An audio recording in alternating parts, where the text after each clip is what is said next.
শ্রীরামকৃষ্ণ মা কালীকে কেবল মন্দিরেই নয়, নিজের ভেতর, সব মানুষের ভেতর, সব প্রাণীর, সব কিছুর ভিতর দেখতে পেতেন।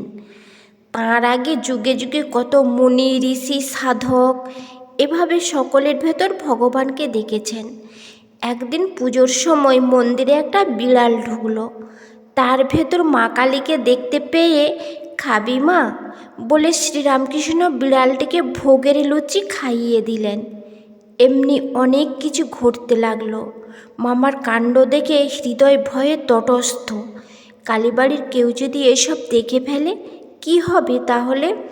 তাই একদিন কালীবাড়ির কর্মচারীরা সব দেখে ফেলল আর খবর পাঠালো মথুরবাবু ও রাসমণির কাছে। ছোট ভট্টাচ পুজো করছেন না, অনাচার করছেন।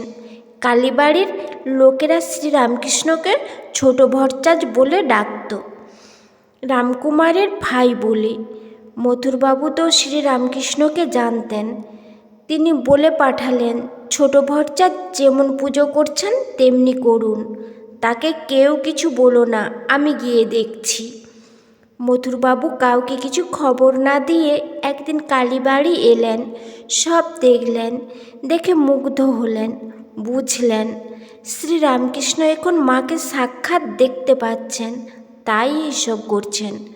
ভাবলেন এতদিনে মন্দির প্রতিষ্ঠা সার্থক হলো। বাইরে থেকে বারবার মা কালীকে ও শ্রীরামকৃষ্ণকে প্রণাম করে ফিরে গেলেন তিনি।